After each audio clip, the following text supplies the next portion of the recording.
It started with a knock. Not loud, not urgent, just persistent.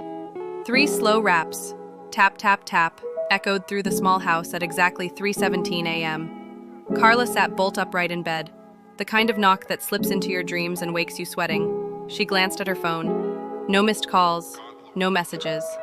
Her old farmhouse, tucked at the edge of the forest, should have been far too remote for unexpected visitors.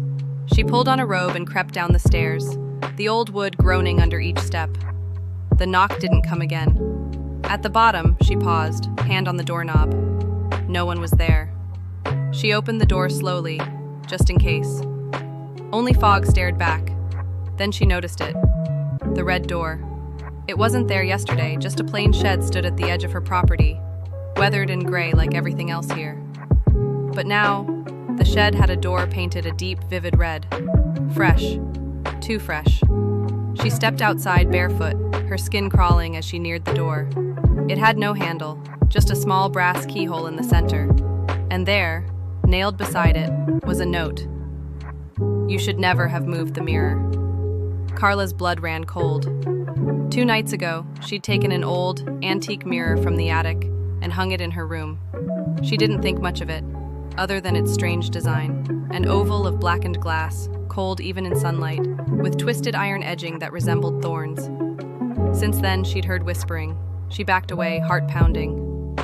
That night, she tried to sleep with the lights on. But at 3:17 a.m., the knock came again. Tap, tap, tap.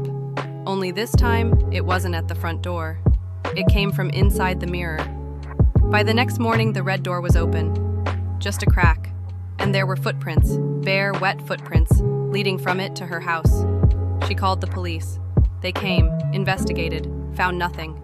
Probably a prank, they said, eyeing her like she was losing it. There's no door there now, just an old shed. But it was red.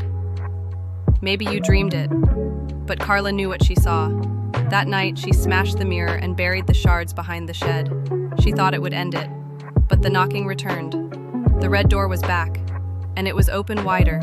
She boarded up her windows, piled furniture against the doors, slept with a knife under her pillow.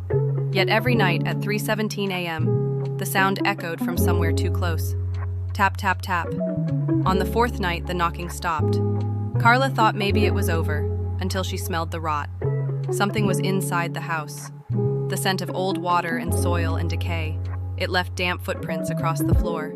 And in the mirror's place, carved into the wall, I came through. Now it's your turn. Carla was never seen again. But the next tenant found the mirror, hung neatly in the attic. And the red door? Well, it's waiting for someone new to open it. Would you?